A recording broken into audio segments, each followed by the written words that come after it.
ये तो परवेज़ खटक साहब बता सकते हैं कि उनको ऑफ़र किसने की है, क्योंकि हमने कोई अखबार वगैरह में तो नहीं देखा है कि इलेक्शन कमीशन की तरफ से उनको कोई ऑफ़र की गई हो, और पता नहीं उनसे किसने बात की है, ये तो खटक साहब भी बेहतर बता सकते हैं। बट आपका अंदाज़ा क्या है?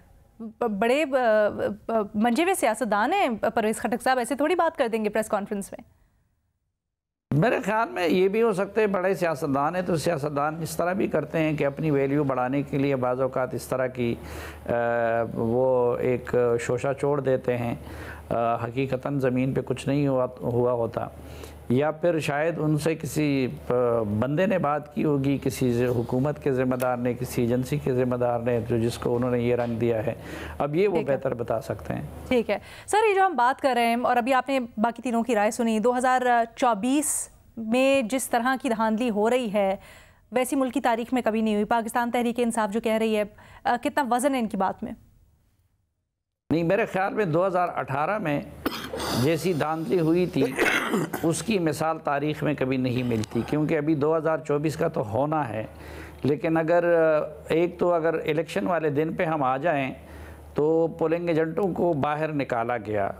अभी तो वो दिन नहीं आया है कि देखा जाएगा कि पोलिंग एजेंटों को बाहर निकाला जाता है या नहीं, उनकी अदम मौजूदगी में गिनती की गई, तो उस गिनती की तो कोई वैल्यू ही नहीं थी कि जो पोलिंग एजेंटों की अदम मौजूदगी में हो। दूसरी बात, ये आरटीएस जो था ये एक प्लानिंग के तहत बिठाया गया था। अभी वो दिन नहीं आया कि हम देख लें कि जी कोई आरटीएस को बिठाया जाता है या उस तरह का काम किया जाता है। तीसरी बात, जस्टिस सरदार रज़ा के मुकाबले में जो मौजूदा चीफ़ इलेक्शन कमिश्नर है राजा सिकंदर साहब, वो उनकी क्रेडिबिलिटी कई गुना ज़्यादा है, क्योंकि जस्टिस सरदार रज़ा और उनके साथ जो सेक्रेटरी थे वो एक मरतबा आरटीएस के मामले पे पीटीआई के रहनुमाओं को इलेक्शन कमीशन ले जाकर उन्होंने ब्रीफिंग उस पर दी थी कि हम ये काम इस तरीके से करेंगे। तो अभी उस तरह ब्लेटेंटली हमने मौजूदा इलेक्शन कमीशन की कोई एक्टिविटी नहीं देखी है। फिर तीसरी बात देखें कि अभी भी मीडिया पे पीटीआई के हक़ में बात की जाती है। उस वक़्त के ये गवाह हैं, सुहेल वड़ाई साहब गवाह हैं, ये इरशाद भट्टी साहब गवाह हैं कि इलेक्शन वाले दिन जब मैंने पोलिंग एजेंटों को निकालने की बात की कि उनको जबरन निकाला जाता है, तो मुझे इलेक्शन ट्रांसमिशन से उस वक़्त इमरान खान के सरपरस्तों के कहने के दबाव पे उठाया गया। अभी मीडिया में बात हो रही है। इसी तरह जुडिशरी में अगर आप देखें तो उस वक़्त नवाज़ शरीफ को इस तरीके से नाअहल करवा दिया गया कि उसको अपील के 2 हक़ भी उनसे छीन लिए गए थे, यानी सुप्रीम कोर्ट के लेवल पे सब कुछ हो रहा था।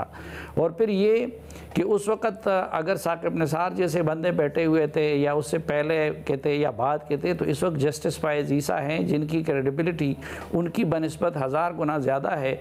और अभी रिसेंटली आपने देखा कि सुप्रीम कोर्ट के एक फ़ैसले में उनको बहुत बड़ा रिलीफ दिया गया पीटीआई को, या आज हाई कोर्ट के फैसले में उनको बहुत रिलीफ दिया गया है। लेकिन उस पूरे अरसे में किसी सुप्रीम कोर्ट, किसी हाई कोर्ट से मुस्लिम लीग नून को कोई रिलीफ नहीं मिली थी।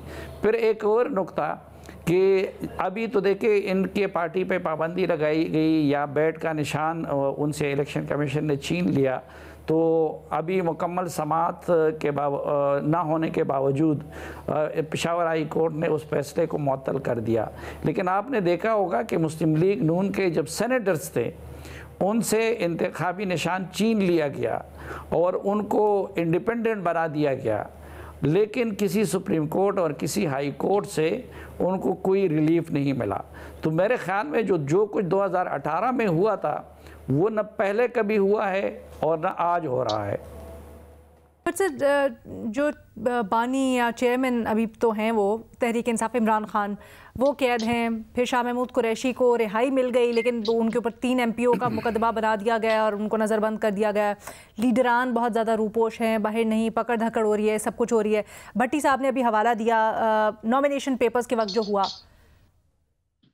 नहीं, वो कैद हैं यकीनन, लेकिन शुक्र अल्हम्दुलिल्लाह कि उनके घर की ख़वातीन जो है वो कैद पे नहीं हैं। उस वक्त तो जब इलेक्शन हो रहा था तो नवाज़ शरीफ के साथ उनकी बेटी मरियम नवाज़ को भी अंदर कर दिया गया था।